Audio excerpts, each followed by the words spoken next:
If you ever rode the back seat down a two-lane highway in the 1960s, you remember the way a roadside diner glowed up ahead through the windshield. You remember pressing your face to the glass, watching for the neon, knowing a hot plate waited past that screen door. Back then, a trucker could get 3 eggs and 2 ham steaks for under $2. The folks behind those counters cooked everything from scratch every morning, ladled gravy by hand, and called regulars by name before the coffee hit the cup. They fed a country on the move, one blue plate at a time, and most of what they made is gone now. Number 22 on this list disappeared the day the interstate bypassed Main Street. Number 15 was a Sunday favorite no chain ever bothered to copy. Number 4 on this list vanished so quietly that even we forgot we missed it.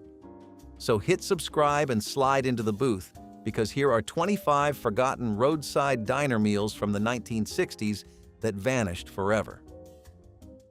Number 25, chicken a la king. There was a time you could not sit down at a diner counter without seeing this one chalked on the board. It was chicken and mushrooms folded into a warm white sauce, ladled over toast points until the bread went soft underneath. Cooks built it from whatever the breakfast rush left behind. A little pimento for color, a splash of sherry if the owner was feeling generous. It walked a strange line, fancy enough for a society banquet, cheap enough for a trucker on a budget. They even served it at President Nixon's birthday spread, which tells you how far it had traveled. But by the late 1960s, the shine was already coming off. Frozen versions hit grocery freezers, and the homemade kind started to feel like something your aunt made, not something worth ordering out. The diners that kept it going did so out of habit more than demand. Now, you would be hard-pressed to find a single counter in America still spooning it over toast. Number 24, liver and onions. Walk into a roadside diner in 1965, and this was the plate that filled the room with that deep, iron-rich smell. Beef liver, dusted and seasoned, laid across a flat-top griddle next to a heap of onions cooked down until they turned soft and sweet. A few strips of bacon went on top for the regulars who knew to ask. It was cheap protein that stuck to your ribs, the kind of meal a man ordered after a long haul because it felt like real food. Doctors used to push it too, calling it good for the blood. But American tastes turned hard against organ meat as the decades rolled on. Younger eaters wanted a clean burger, not something that reminded them of the slaughterhouse. The griddle stopped getting that order, and the cooks stopped prepping it. Today, most folks under 60 have never tasted it once, and the smell that used to mean dinner is gone from the counter for good. Number 23, the open-faced hot turkey sandwich. This was the plate you pointed at when somebody 2 stools down got theirs first. White bread, a mound of sliced turkey, the whole thing drowned in gravy so thick you ate it with a fork instead of your hands. A scoop of mashed potatoes leaned against one side, and the gravy ran over everything until the bread underneath dissolved into something closer to stuffing. The open-faced sandwich got its start in Pittsburgh back in the 1930s, and diners across the country grabbed it because it stretched leftover roast turkey into a hot, filling special. It carried that Sunday dinner feeling on a regular Tuesday. But the hot sandwich asked for real roasted meat and a pot of scratch gravy, and as kitchens cut corners, that became too much trouble. Cold deli turkey on a roll was faster and cheaper. The fork and knife version slipped off the board, and most diners today would not know how to plate it.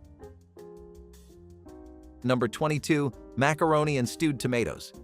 This is the one that disappeared the day the interstate bypassed Main Street. It was about as plain as a blue plate special ever got, just boiled macaroni stirred into canned tomatoes, maybe a knob of butter and a little sugar to round it out. It came up through the Depression because it cost almost nothing, and small-town diners kept ladling it out for decades because regulars asked for it by name. It was a dish for the kind of place where the cook knew your order before you sat down. Then the new highway came through, and the cars stopped pulling off at the old downtown stretch. The travelers who would have wandered in for a cheap plate now blew past on the bypass toward the chains near the on-ramp. Those little counters could not survive on locals alone, and one by one, they shuttered. The macaroni went dark with them, a humble plate that needed a slow road and a steady door to stay alive. You will not find it on a menu now. Number 21. Salisbury steak. Here was a way to make ground beef feel like an occasion. The patty was seasoned, shaped oval so nobody mistook it for a hamburger, then smothered in brown gravy with onions and set beside a pile of mashed potatoes. It dated all the way back to a Civil War-era doctor named James Salisbury, who pushed ground beef as a cure for soldiers' stomach troubles. Diners adopted it in the mid-century because it was cheap, fast, and felt one step nicer than a plain burger patty. For a working family, it was a dignified dinner that did not break the bank. But the same dish that made diners proud got picked up by the frozen TV dinner companies, and suddenly Salisbury steak meant a sectioned aluminum tray heated in the oven. The name started to sound institutional, like cafeteria food or hospital food. Diners quietly let it slide off the menu rather than compete with the freezer aisle. Today, it survives mostly as a punchline about old TV dinners. Number 20. Welsh rarebit. Do not let the fancy name fool you, because this was working-class comfort poured over toast. A sharp cheddar sauce, loosened with ale or beer, sharpened with mustard and a few spices, ladled hot over a slice of toasted bread until it ran down the sides of the plate. American taverns and lunch counters served it from the late 1800s clear into the middle of the next century, a quick, warm meal that filled you up without much meat. It had a little theater to it, too, the cheese sauce gleaming, the toast going soft underneath. For a long stretch, it was the thing you ordered when you wanted something hot and cheesy, but did not want a full dinner. Then the grilled cheese sandwich came along and did roughly the same job for less fuss. Why ladle sauce when you could press 2 slices of bread around a slab of cheese on the griddle? The rarebit lost the argument. It faded from the counters and took its odd, comforting name with it, leaving most diners today with no idea it ever existed. Number 19. Turkey croquettes. These were the diner cook's answer to the question of what to do with yesterday's bird. Shredded turkey got bound with a thick, starchy sauce, rolled into little cylinders, coated in breadcrumbs, and fried until the outside went deep golden. They came to the plate hot and crisp, usually with a spoonful of gravy and some peas alongside. Croquettes earned their place on diner menus during the Depression, when wasting a scrap of meat was unthinkable, and they held on through the war years when every kitchen learned to stretch protein as far as it would go. They were hearty, cheap, and a little bit fancy in the way fried food always feels fancy. But tastes moved on, and the chicken finger arrived to do the same job with less work and no leftover meat required. Kids wanted the strips, not the croquette. The shredded, sauced, breaded cylinder fell out of favor and off the board. Now it lives mostly in old church cookbooks and the memories of folks who ate it as children. Number 18. Creamed chipped beef on toast. Servicemen had a saltier name for it, but on the menu it read plain and honest. Thin slices of dried salted beef got stirred into a roux of butter, flour, and milk, then spooned thick over toast with a little cayenne for bite. It started as Depression food, the kind of meal you made when the pantry was nearly bare, and it became a fixture in military mess halls during the war. Soldiers came home with a taste for it, and diners were happy to serve it cheap for the breakfast crowd. For a couple of decades, it was a working man's morning plate, filling and salty and warm. But it never escaped its reputation. As chain restaurants spread and breakfast got built around eggs and pancakes, the creamed beef started to feel like leftover army food nobody missed. The counters dropped it one by one. A handful of old-school spots still make it, but for most Americans, it vanished off the breakfast board decades ago. Number 17. Grasshopper pie. If the dessert case had a slice of something pale mint green behind the glass, this was it. It borrowed everything from the grasshopper cocktail that swept through after the war. White creme de cacao and creme de menthe whipped into cream and set into a chocolate cookie crust. The color alone sold it, that soft green nobody else on the menu could match. It was cool and minty and a little grown up, the dessert you ordered to feel fancy at the end of a roadside meal. Diners loved it because it took no baking, just chilling, so a busy kitchen could keep slices ready in the cooler all day. For a stretch in the 1960s, it was everywhere. the height of dinner party sophistication served right off the highway. But the mint and chocolate fad cooled, and the boozy, retro look started to seem dated. Newer desserts crowded it out of the case. Today, that distinctive green slice is almost impossible to find, gone with the era that thought it was the last word in elegance. Number 16. Baked Alaska. Some diners kept this one for the show as much as the taste. It was sponge cake topped with a brick of Neapolitan ice cream, the whole thing covered in a thick coat of meringue, whipped into peaks and browned fast under high heat. The trick was that the meringue insulated the ice cream, so the outside went toasted and warm while the center stayed frozen solid, hot and cold on the same fork. In the 1960s, it was the dessert a diner wheeled out to make an ordinary night feel special, sometimes even flamed at the table for the regulars who wanted a spectacle. It looked like something from a fine hotel, plated right there off a two-lane road. But it took real skill and split-second timing, and a busy short-order kitchen could only fumble that so many times before giving up. As tastes turned simpler, the theater stopped being worth the trouble. The torched meringue dome disappeared from the dessert case, and with it went one of the diner's last bits of genuine drama. By the way, real quick before we get to the next ones, if these old plates are stirring something up in you, we pulled a whole stack of these vintage diner recipes together into one guide so you can cook them at home the way the counters used to. The link for it is sitting right down in the description under this video. Now, back to the countdown. Number 15. Ambrosia salad. This was the Sunday favorite no chain ever bothered to copy. It came together cold in a big bowl, mandarin oranges and pineapple and shredded coconut folded into sweetened whipped cream, with marshmallows tossed in once the factories started making them cheap in the 1950s. Some cooks added a handful of pecans or a few maraschino cherries for color. It rode the line between salad and dessert and never picked a side, which was exactly the charm. Diners ladled it out alongside the meat and three on weekends, a soft, sweet, cloud-like scoop that felt like a treat without costing the kitchen much. It tasted like church potlucks and family reunions and a slower kind of Sunday. But it was fussy to keep fresh and entirely homemade, and no national chain ever saw the point of putting it through a commissary. So while burgers and fries got mass-produced and shipped everywhere, ambrosia stayed a local, hand-mixed thing. When those independent counters closed, it simply left with them. Number 14. The automat hot plate. This was a whole way of eating that has now completely vanished, and the numbers behind it are worth sitting with. The automat let you skip the counter entirely. You walked up to a wall of little glass-doored compartments, dropped your nickels into a slot, turned a chrome knob, and the door popped open with a hot plate of food waiting behind it. Macaroni and cheese, baked beans, chicken pot pie, a slab of meatloaf, all served by a wall instead of a waitress. Horn and Hardart ran the most famous of these, and at their peak in the late 1950s and early 1960s, they operated more than 165 locations across New York and Philadelphia. For a long stretch, a cup of their coffee cost exactly 1 nickel, poured from a brass dolphin head spout, and it stayed 5 cents until 1950, when they finally bumped it to 2 nickels.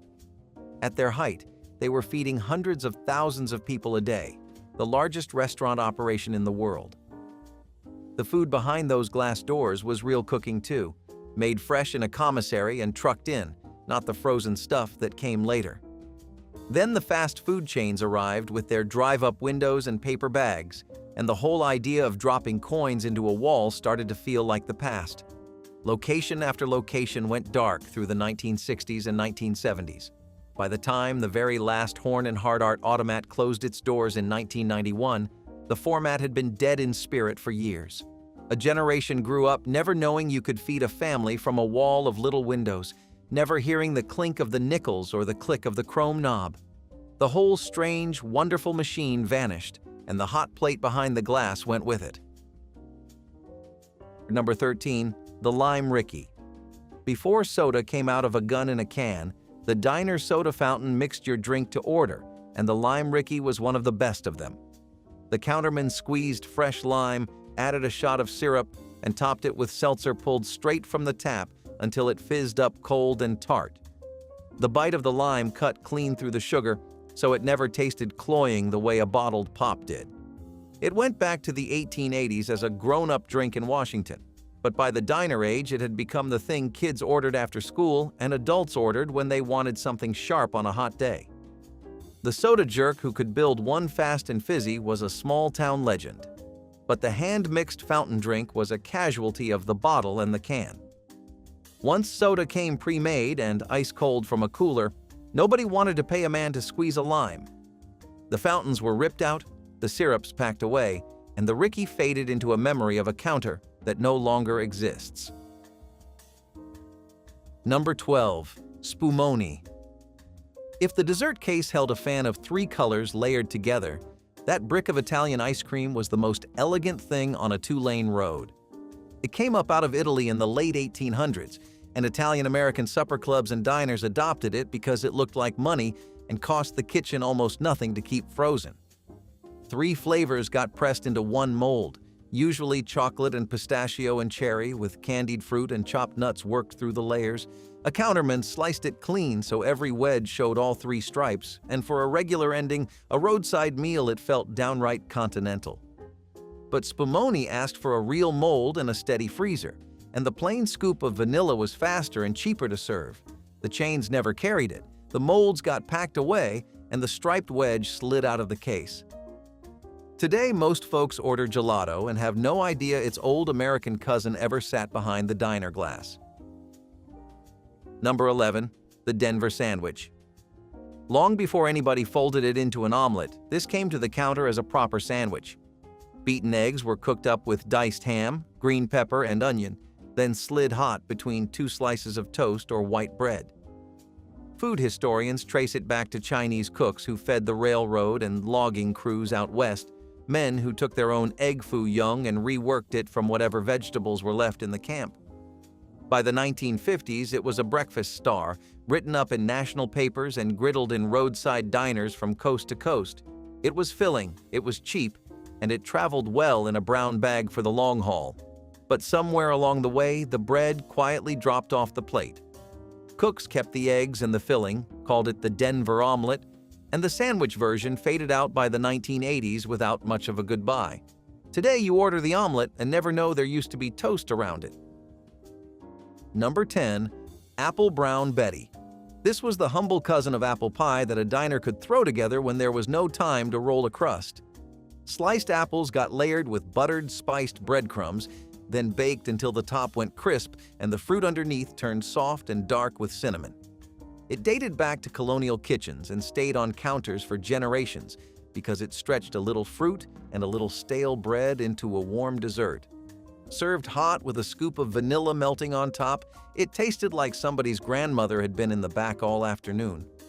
Diners loved it because it used up the day-old bread and the bruised apples nobody would buy. But pie and cobbler had prettier reputations, and the Betty started to sound old-fashioned and plain. The crumb-topped baking dish slipped quietly off the dessert board. Today you would struggle to find a single counter in America still scooping it warm.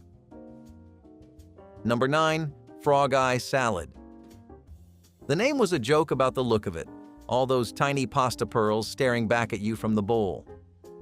Cooks boiled up acini di pepe, that pinhead-sized pasta, then folded it cold into a sweet custard with crushed pineapple, mandarin oranges, whipped topping, and a scatter of little marshmallows.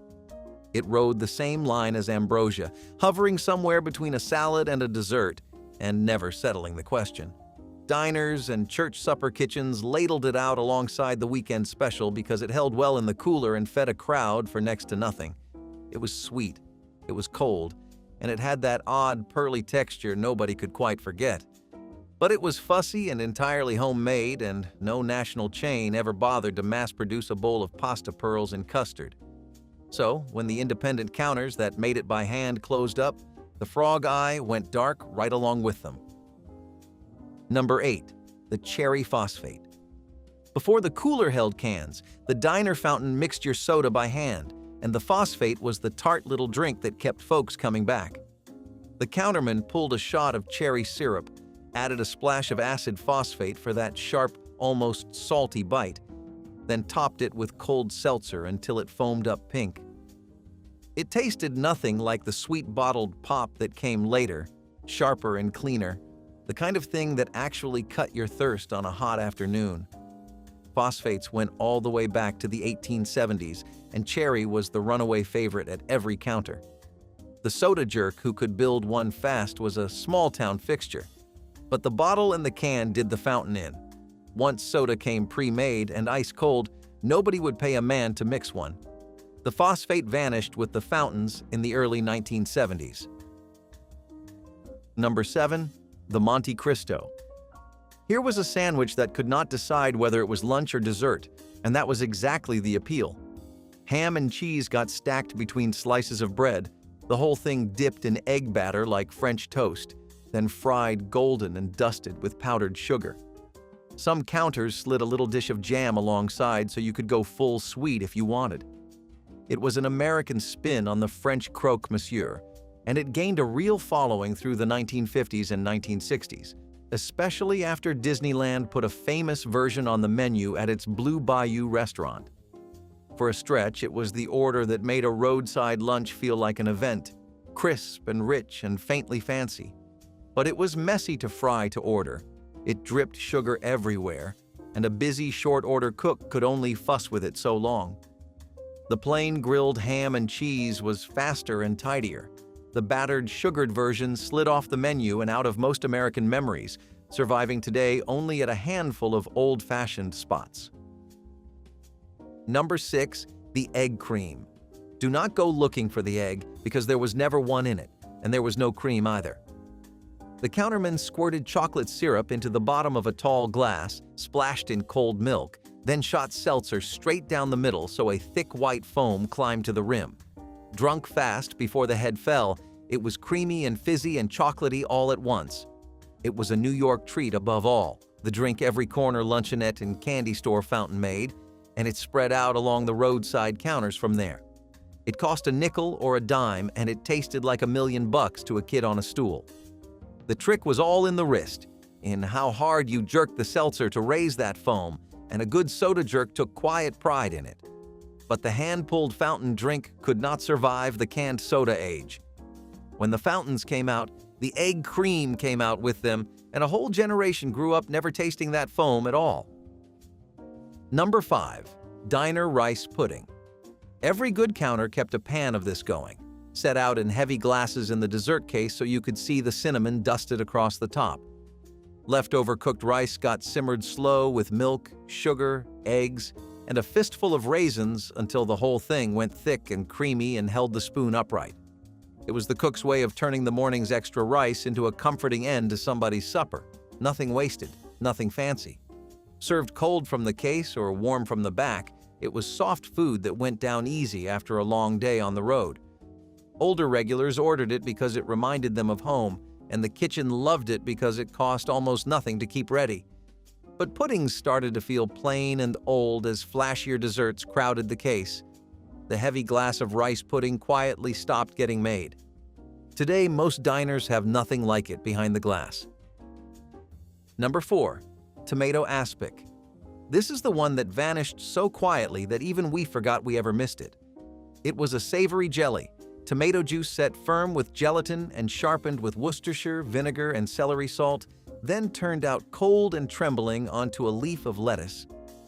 Cooks studded it with chopped olives, celery, or a little shrimp, and at its peak in the late 1950s and early 1960s, you found it at nearly every ladies' luncheon and roadside counter that wanted to look refined. It was the height of polite sophistication, a cool red slice that said the kitchen knew how to put on airs. Diners served it as a starter or a side, something light and grown-up before the heavy plate arrived. But the country slowly turned against the whole idea of jellied savory food, and gelatin came to mean dessert and nothing else. Nobody banned it or made a fuss. The aspic simply stopped appearing, holding on a while in pockets of the Midwest and the South before it slipped off the menu without anyone noticing it was gone. Today, the cold red slice is a thing your grandmother remembers and almost no one else does. Number 3. the hand-mixed malted. A milkshake was good, but a malted was the order that turned a kid's whole afternoon around. The soda jerk scooped ice cream into the steel cup, poured in milk and syrup, then spooned in a heap of malted milk powder before clamping the cup onto the spinning mixer. That powder gave the shake a deep, toasty, almost nutty flavor a plain milkshake never had, and the counterman always left a little extra in the cup, so you got a refill from the metal tin. Malts had been around since the 1880s, and by the diner age, the malted was the crown of the fountain. It was thick enough to bend a paper straw and rich enough to count as a small meal. But the hand-spun malt was slow, and once shakes started pouring out of machines, pre-mixed and pre-sweetened, the malt powder got left in the cupboard. The steel cup and the extra tin went away. Today, most places just call it a shake and skip the malt entirely. Number 2, the Blue Plate Special. This was not one dish so much as a whole way of eating that has now slipped away. For a single low price, the cook handed you a big plate, often a thick china one divided into sections, with a slab of meatloaf or roast in the main well and 3 or 4 sides spilling into the others. Mashed potatoes and gravy, green beans, maybe stewed corn, a roll on the side, all for the change in your pocket. The term went back to the railroad dining days and reached its peak in the Depression, when a filling plate at a fixed price was exactly what a hungry, broke country needed. It was honest food, no choices to make, just sit down and eat what the cook made today. But the menu boards grew, the divided plates got tossed, and the idea of one set meal at one set price started to feel quaint. The chains sold combos instead. The blue plate faded into an expression people say without remembering it was ever a real plate of food. Number 1, the hot beef commercial. This was the king of the cheap filling plate, the order a man pointed to when he was truly hungry and truly broke. Sliced roast beef got piled on white bread, a scoop of mashed potatoes set alongside, and then the whole plate was drowned in brown gravy until bread, meat, and potatoes ran together into one warm, salty mess you ate with a fork. It carried an odd name across the upper Midwest, the commercial, a word for the travelers and salesmen who lived on the road and needed a hot square meal fast. It was Sunday dinner stretched across a Tuesday, leftover roast turned into the most comforting thing on the board. But scratch roast beef and real pan gravy took time and trouble most kitchens stopped wanting to spend. Cold deli beef on a roll was faster and cheaper, and the open-faced, gravy-soaked plate slowly disappeared. Today it survives only in a handful of old supper counters and the memories of folks who knew that gravy meant home. If you keep on heading towards the Southwest, you'll eventually come across diners with deals for Frito pies. You might wonder what that even is, and that's what I'm here to explain to you. So you see, there was this woman known as Daisy Doolin, whose son made Fritos in the first place. Charles Elmer Doolin had a pretty potent recipe for success when he first stumbled onto how to make a Frito corn chip in the 1930s, but it wasn't until his mom took the chips and beef chili and put it all together in a bowl that the Frito pie was first born. Yeah, I know, false advertising, right? It's not really a pie. But do we care for semantics in the face of such a culinary star? I wouldn't care much for labeling. You could call it a mimosa, and I think I'd still down several bowls of Frito pies in one go, and I know that's a sentiment a lot of Americans out there can share. Eventually, people started adding shredded cheese and chopped onions, olives, jalapenos, sour cream, and all sorts of condiments and toppings to the typical bowl to really give it some variety and flexibility as a dish. It worked too, since while it was already affordable at under $1 at most diners, it was now also really accessible. More than it originally was, you could throw anything into the bowl alongside the beef and Frito chips. Experimentative food really is the best. It's like Russian roulette but with calories. Did you just waste yours? Are you maybe about to strike gold? You'll never know until you get cooking. Number 20, Salisbury steak. Dr. James Henry Salisbury fed Civil War Union soldiers a hot water and ground beef cure for camp dysentery. And 20 years later, he published the regimen in 1885 under his own name. The dish that came out of his clinic was a seasoned hamburger patty pressed flat, browned, and finished in mushroom onion gravy. Diners picked it up because it cost less than steak and looked like steak on the plate. By the 1950s, Salisbury was on every cafeteria line, every army mess, every TV dinner tray Swanson sold at the supermarket.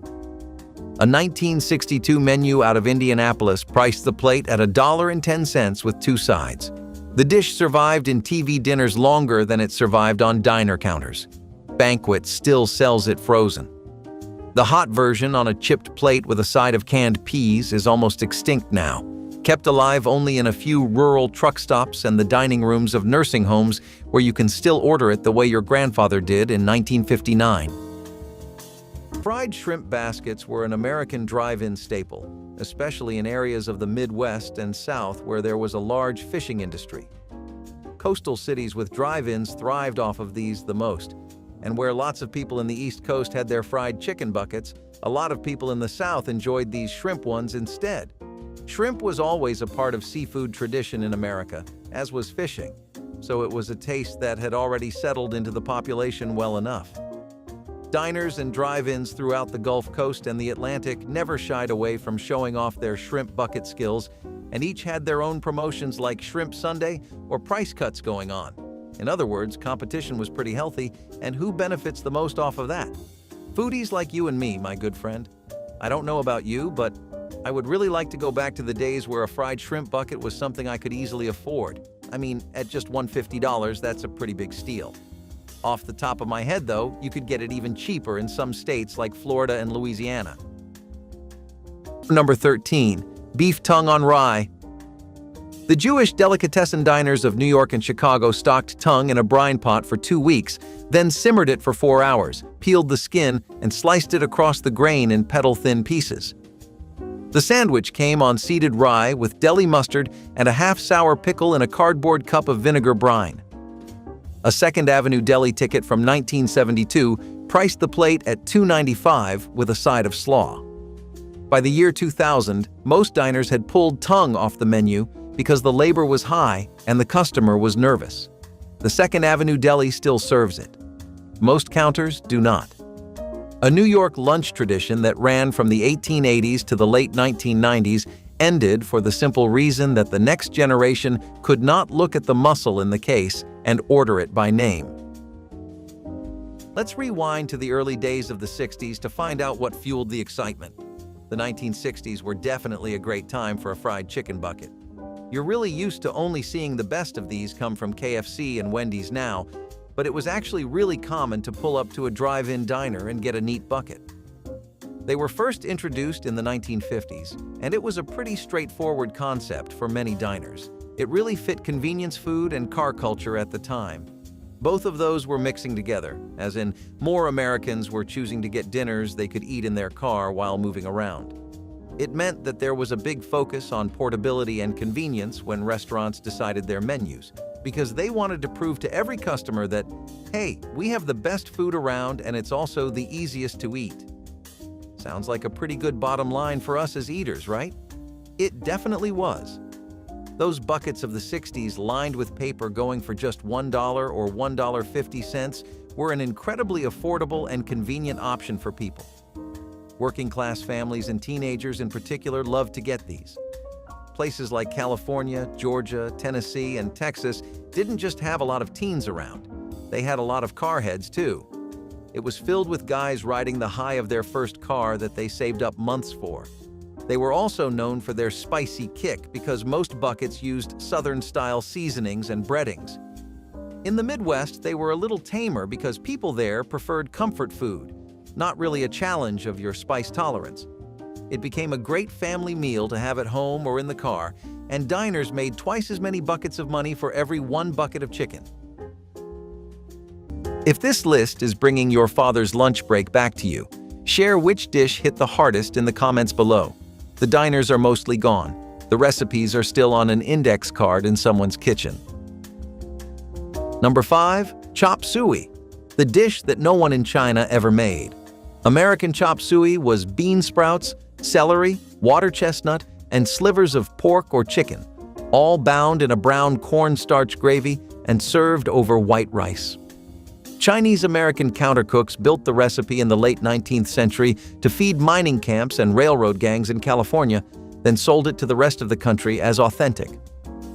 By 1955, it was on every diner with a Chinese menu insert from coast to coast and on the canned food shelf at every grocery store under the La Choy and Chun King labels. A chop suey plate at Howard Johnson's in 1962 cost $1.25. The Sichuan and Hunan kitchens of the late 1970s shamed the dish off the menu. The cooks who could time the cornstarch gravy by sound retired. The plate followed by 1990, and your grandfather's first taste of Chinese food is no longer a Chinese dish at all. If you were going for a bucket of chicken, you definitely needed a shake. I mean, come on, it's a no-brainer of a combo, right? The two things you always get a good shake with are burgers and fried chicken. That was true back then too, and there was no better shake than the orange creamsicle. The flavor known as creamsicle was actually made in the 1920s by a company of the same name, and it caught on like a disease with people. Frozen orange and vanilla, who would have thought? If you held a gun to my head and asked me if that would sell hundreds of thousands, then I'd just laugh. By the 1960s, though, it had sold enough that it actually managed to build up nostalgia with its customers. The creamsicle was added to drive-ins throughout the 50s and 60s as an attempt to capitalize on that nostalgia for fans who were there for its birth in the 20s and for teens who were buying loads of chicken buckets. It went great with all kinds of food that was popular with the youth anyway. A bucket, your friends, some shakes and fries, that's a pretty close second to the American dream. Plus, if you got a bucket and the shake to go with it, you were looking at maybe $1.25 or $2.25 in total. The shake itself was for 25 or 75 cents in most places, and it was also extremely popular in hotter areas like Arizona and California. I mean, California wasn't hot enough for fires to erupt randomly back then, but you could still work up a real sweat, and the best way to deal with that summer heat was a frozen creamsicle. Number 9. The cherry phosphate. A soda jerk in a long white apron stood behind a marble counter at a Walgreens lunch counter in 1922 with two pumps in front of him like organ pedals. One pump held cherry syrup. The other held a clear, slightly sour solution called acid phosphate.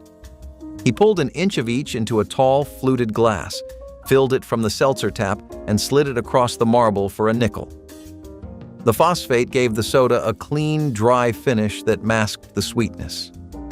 Soda fountains served cherry, lemon, raspberry, and chocolate phosphates from the 1880s straight through the 1930s. Then, the soda fountains gave up the marble counter for an ice cream parlor format. The acid phosphate fell out of pharmaceutical supply chains by 1950. A small revival started around 2015 in a few craft soda shops. For most of America, the dry, clean cherry phosphate is a drink that simply no longer exists, and your grandmother's first taste of carbonated cherry is one you can no longer order. Did you know a funny fact about Sunnies? Whether you love chocolate ones or butterscotch ones, we might not have ever had them if not for one petty law. See, in the early 1900s, there was something called blue laws, which basically were like a trial version of prohibition but for sodas. You couldn't buy a soda on Sunday for some reason. I don't know. The logic escapes me too. Maybe you'll figure out why this was there. If you do know the history behind these laws, drop it in the comments. Anyway, apparently, chocolate and butterscotch sundaes originated as a result of these laws because people needed to get their sweet tooth filled somehow.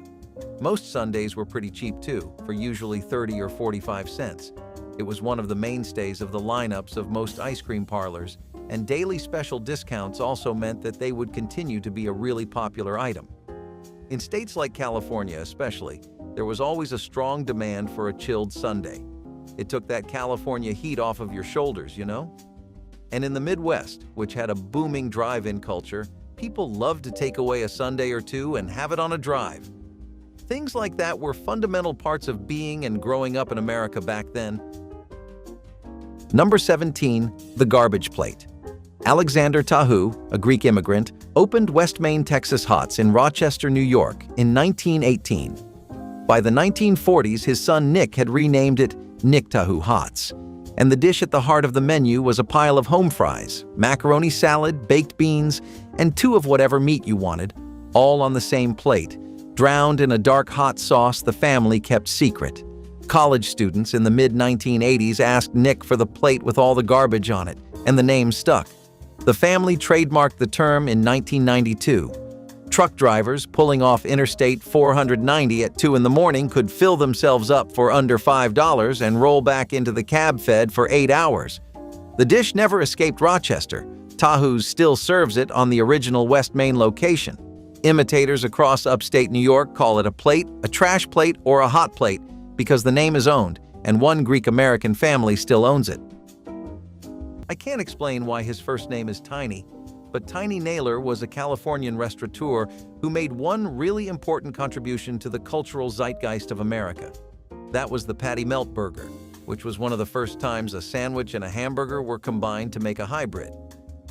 It was done in the 40s and 50s, so it wasn't exactly too welcomed at first because fusion food hadn't taken off much as a concept. When people did start giving it a shot after it appeared in his Los Angeles fast food chains, though, it took over the nation. A patty melt craze was dominating the entirety of the United States. Don't ever underestimate the power a well-seasoned beef patty can hold. Drive-in diners had lines of cars waiting for the divine chance to get their hands on this angelic combination of rye bread, caramelized onions, and Swiss cheese. Sounds simple enough, right? Throughout the Midwest and East Coast, this burger carved a legacy for itself that almost none matched if we talk about the rest of the burgers that were coming out in that time period. It certainly put a Big Mac to shame. Plus, it got really popular with German-American communities because they already were deep believers in rye bread-based burgers. The West Coast, on the other hand, experimented with some other flavors, such as different styles of seasonings, but the patty melt did just as well there too. Diners even used to have Melt Mondays, where a patty melt burger, fries, and shake combo would go on a discount. Number 23, the Blue Plate Special. Catering man Fred Harvey is credited with the format in the 1870s along the Santa Fe Railroad, but the diners are what made it American.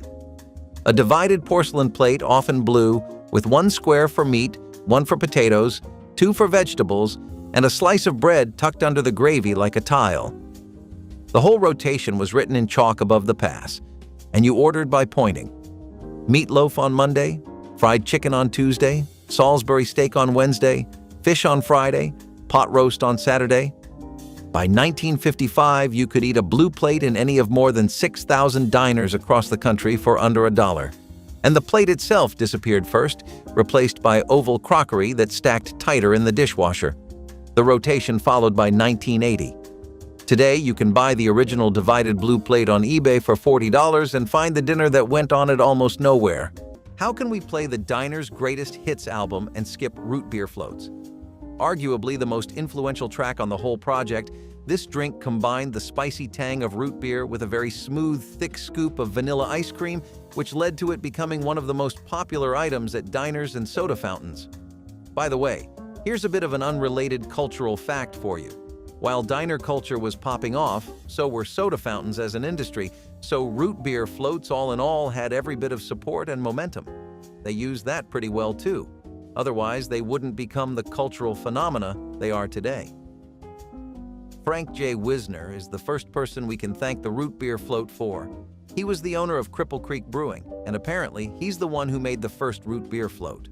From there on, diners, bars, and ice cream parlors would perfect the technique to make a flawless float. Most agreed on one fundamental rule, which was that you really needed to nail the balance of vanilla ice cream and the root beer. Too much drink would take away from the texture of the ice cream, but too much ice cream would mess with the flavor of the drink. It was also family-friendly because it was just root beer. You could kind of drink with dad and mom that way, which meant that a lot of families used floats at diners as a nice little bonding experience. You know how you go to a Nando's and they have bottomless drinks? Well, some diners did that with floats back then, which made it even more successful. 16. Scrapple. A pale gray loaf, sliced thin, pan-fried until the edges shattered like a potato chip, served at a Pennsylvania diner counter with 2 over-easy eggs and a pool of king syrup.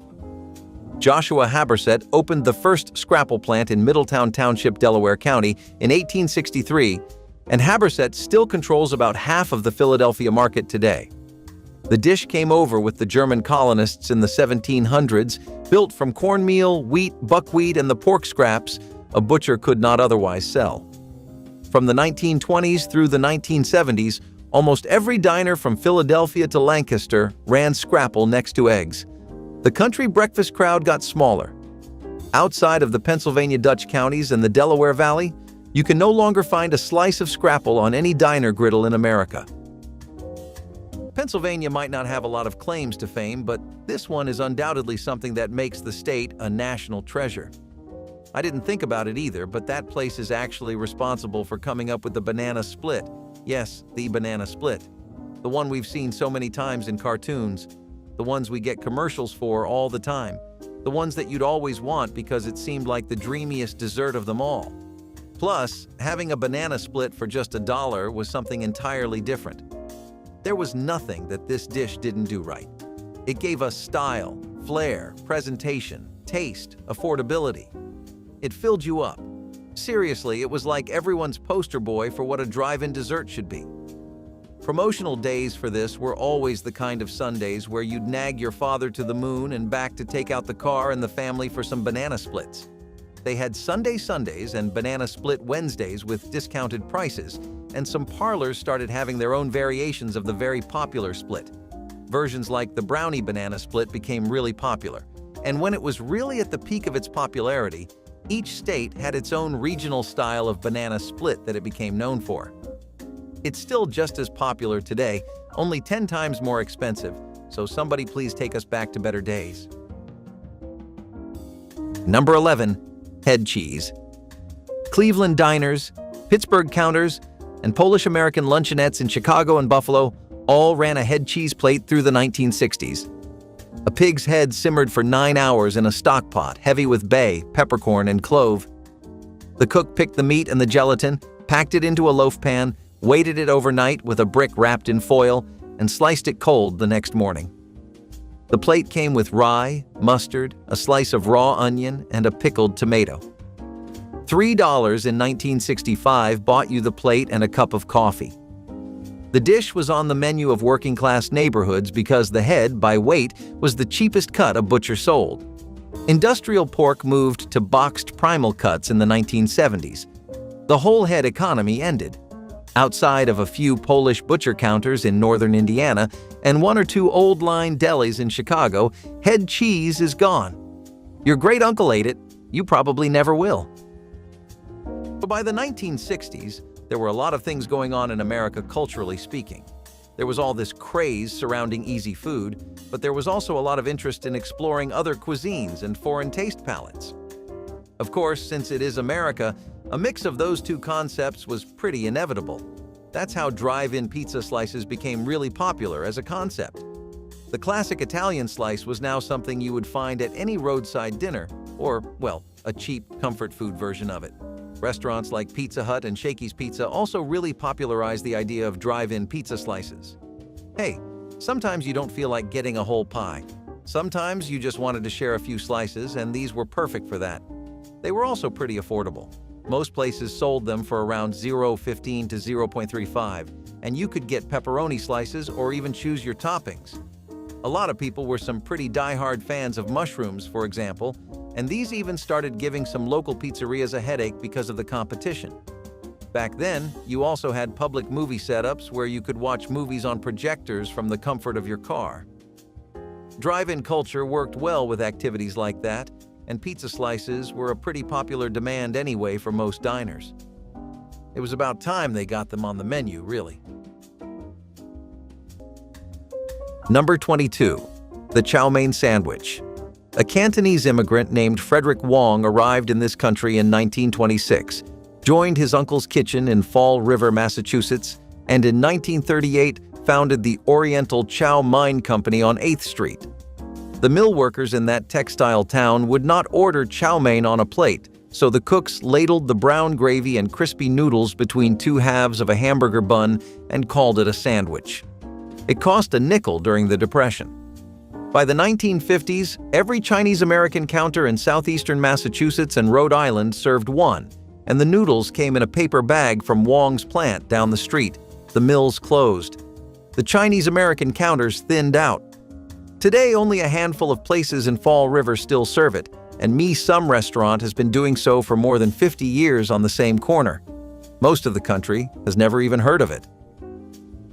You know, we mentioned burgers, fried chicken, shakes, and even pies, but there's still one more member of the original crew we're missing: onion rings. Just like you can't have a Transformers movie without Bumblebee, you can't get a diner going if you don't know how to make onion rings. The earliest recipe I could find for onion rings was actually from a 1933 New York Times article, which was a pretty basic recipe. The classic onion ring evolved into ditching cornmeal later on, but the 1933 one had a lot of the stuff in the batter. Right after 1933, it didn't really take long for onion rings to become another must-have fast food item if you were going for a main meal like a burger. The thing about fast food is that a lot of it is built around one item.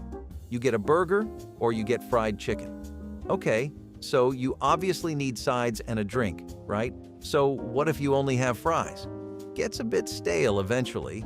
You switch it up with golden crisp onion rings worth barely a meager 25 cents, and whether you're in Texas or California, you can always trust in the quality.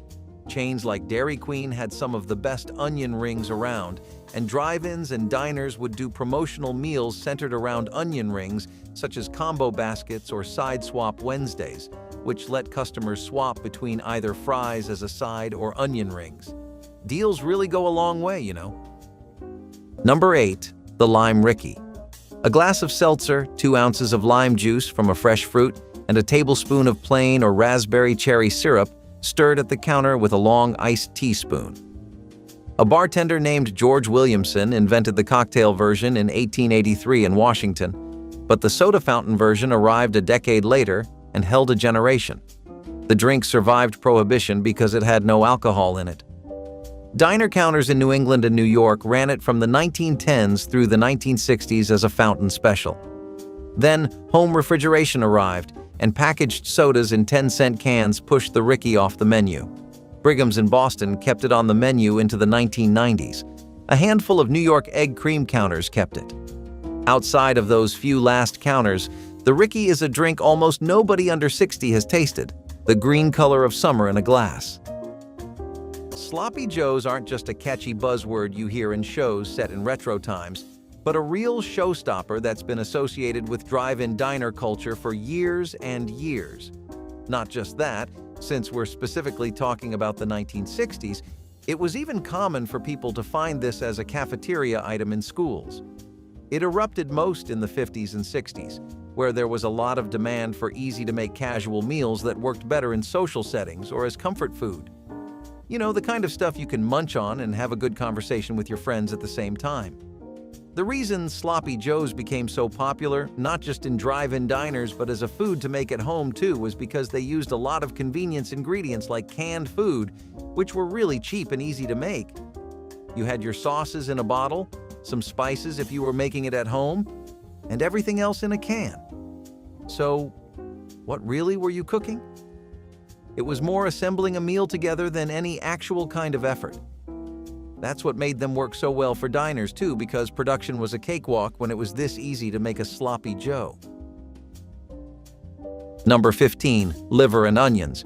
Cast iron, a 1/4 inch of bacon grease, calf's liver dredged in seasoned flour, and a heap of yellow onions that had been on the flat top long enough to caramelize but not burn.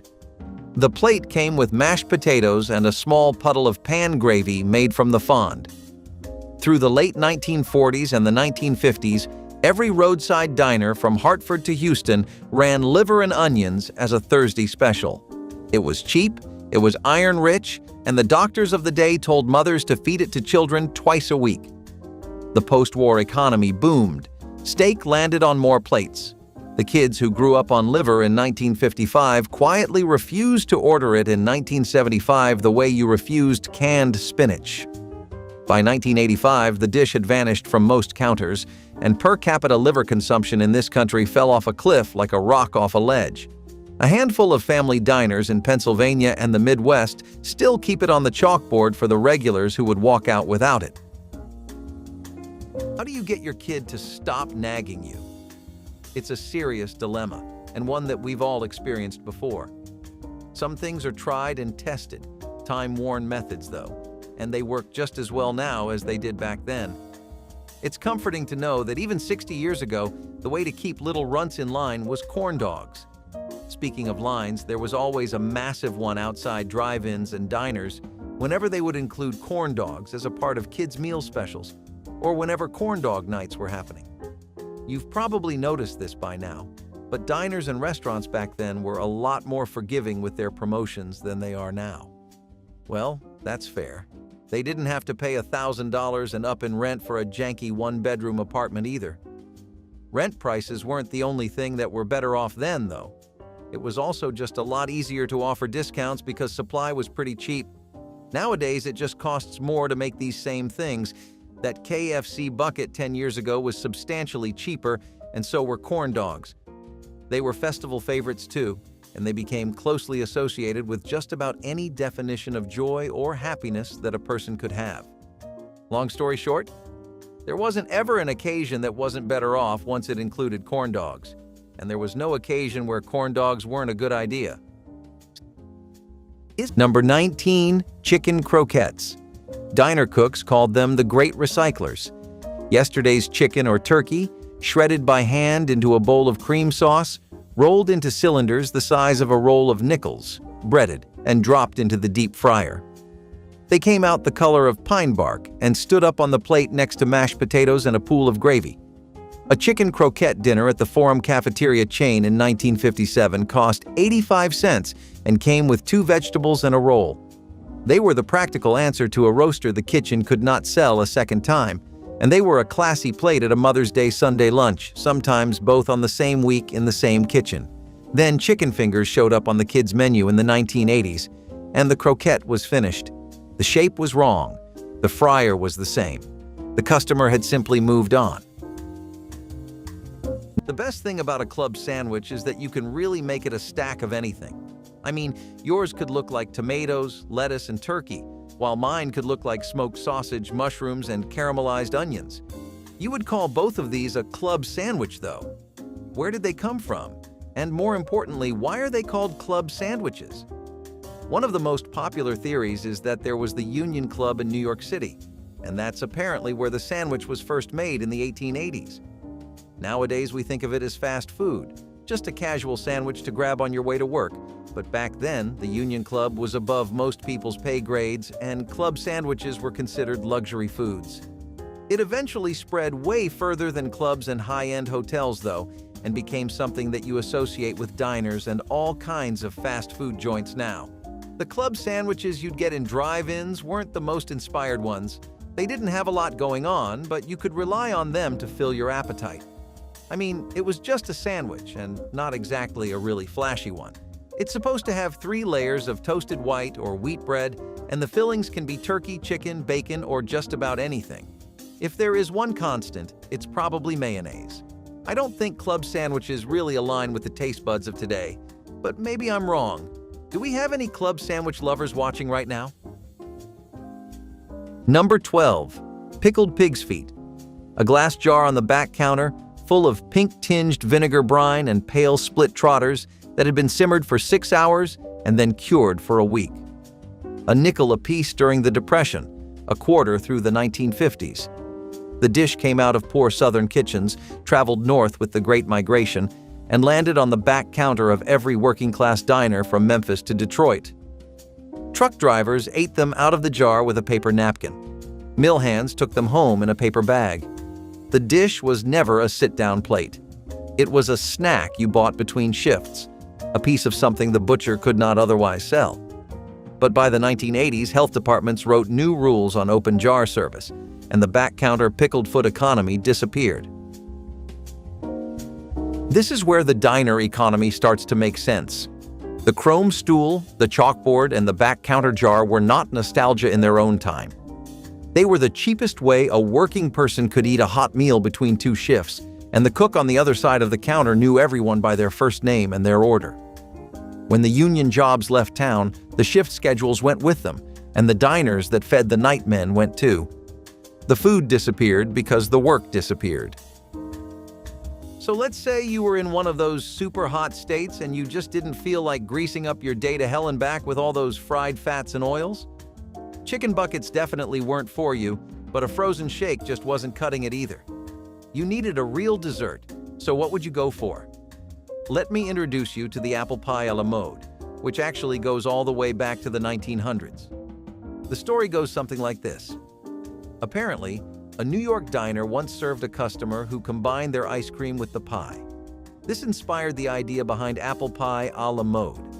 It slowly started becoming a niche way of having a pie that slowly exploded in popularity and found itself some real dedicated fans, and by the 1960s, Americans were fully in their bag with all kinds of food experimentation and pairing warm desserts with cold sides. Another big reason why this pie was such a nightmare for its competitors was because it was priced literally the same as one of those creamsicle shakes we just talked about. You get a pie and ice cream to go with it for 75 cents, and it doesn't take a nuclear physicist to figure out how a business model like that goes nationwide. The apple pie was already something deeply rooted in American culture anyway, so this neat little variation only helped cement its legacy further. Also, the idea itself is just genius. Seriously, it's like giving steroids to food. The pie tastes unimaginably better if you just pair it up with some ice cream. And as I said before, it really takes the edge off in states where the temperature gets high. Number 10. The chow mein dinner. A platter of celery, onion, sliced mushroom, and bean sprout in a brown cornstarch gravy, with a side of crispy chow mein noodles in a small basket on top, all served over a heap of white rice with a metal can of soy sauce on the table. From the 1920s through the 1970s, a chow mein dinner was the most common Chinese plate in any American diner that ran a Cantonese kitchen on the side. The big can of canned chow mein with mostly bean sprout and a teaspoon of chicken sat on every Howard Johnson shelf in 1955. By the late 1970s, real-deal Sichuan and Hunan menus arrived in the cities, and the diner-style chow mein was suddenly an embarrassment. The dish slid off the menu of nearly every American counter inside 10 years. The bean sprout and brown gravy survives only in a few Midwestern small towns where the menu has not changed since 1968. The best thing to go with your cheeseburger was often a chocolate malt milkshake, and it used to be served in these special metal mixing cups so that it could be kept cold for longer. It was advertised as a special shake, so some diners charged a bit more for it. It was really a big part of the whole drive-in diner aesthetic, though. Neon lights, burgers wrapped in papers, flashing tail lights in cars, the smell of oil and potatoes, chocolate milkshakes frozen just right. It was a big part of fast food culture as a whole. Chocolate milkshakes were arguably some of the most popular shakes to order. The shake was pretty thick too, so it was more common for people to sip it slowly, which made it perfect to go along with your burger. It's funny that this was actually a nutritional supplement made by a chemist known as James Horlick, but when people discovered that adding malt actually makes the milkshake itself taste better, this started popping up in soda fountains and drive-ins throughout the country. Number 7. The Horn and Hardart Automat Plate. Joseph Horn and Frank Hardart opened the first automat in Philadelphia in 1902 with German equipment imported from Berlin. By 1950, the chain was serving 500,000 cups of coffee a day, and at peak, more than 800,000 patrons a day walked the marble lobbies of New York and Philadelphia automats. The plate was simple: macaroni and cheese behind a small chrome window, beef pie behind another, creamed spinach behind another. The customer dropped a nickel in a slot, turned a brass knob, and the window opened. By 1962, the suburban diners and drive-through chains had pulled the lunch crowd out of the city, and the automat coin-operated economy could no longer cover its rent. The last New York automat closed in 1991. Half a century of urban lunch culture vanished, and your grandmother's first restaurant meal in this country probably came out of one of those chrome windows. One of the most iconic things we can talk about as far as drive-in food culture goes are cheeseburgers. They were simple, but they were versatile. A cheeseburger could have been anything, from a beef patty with cheese and tomato to a full-blown burger with mushrooms, pickles, olives, and all sorts of sauces and toppings. It was really what you made of it, and some diners became known for their cheeseburgers especially. A lot of them even had promotions that were centered exclusively around cheeseburgers and offered them at a discount. Plus, they were one of the few items that all age groups could just enjoy without worries. Whether you were a teen or a kid, an adult or a middle-aged man coming home from another shift at the factory, a cheeseburger would lift up anyone's spirits. Number 6. The cottage cheese and peach half. A scoop of cottage cheese in a glass dish, a single canned peach half, a maraschino cherry on top, a leaf of iceberg lettuce on the side. From 1955 into the late 1970s, this was the reducing plate, and it sat on every Denny's, Sambo's, and Howard Johnson's menu in the country. A 1967 Denny's menu listed it for 50 cents. A 1975 Denny's menu put it inside a lean and low section near the back of the laminated card. Working women ate it at the lunch counter in pairs. Salesmen ate it standing at the counter on the road. But the salad bar arrived in the early 1980s and gave the same small lunch with 5 times the volume, and the cottage cheese plate slid off the menu inside 3 years. Your mother probably ordered it at least once. Your daughter has never seen it. Isn't it interesting how different things can be from state to state? Detroit, you get corn dogs. New England, you get fried clams. Somebody has to do a study on how that works someday. Anyway, fried clams actually first became pretty popular in Massachusetts. Local seafood shacks first had them as items in the start of the 1900s, and there even used to be clam shacks. One of the most popular ones were the ones that were run by Lawrence "Chubby" Woodman, who reportedly made the first ever fried clams when he served them at Independence Day. The waters of New England have always been loaded with clams anyway, so it's no surprise that it became such a staple there. There's really nothing like some deep-fried clams dipped in tartar sauce to make you appreciate seafood, and when it comes for only $1 or for $2.50 for a whole basket, any argument against fried clams starts to look pretty weak. Number 18. The Slinger. The Powers family of Eat Right diners in St. Louis claimed the dish was born in their Fenton store in the 1970s. A Texas trucker walked in at 3 in the morning and asked for chili on his eggs. The 2 waitresses, instead of explaining the whole order to the cook, started yelling, "Sling it at the pass." What landed on the plate was 2 eggs, hash browns, a hamburger patty, all buried under chili, shredded cheddar, and raw onions.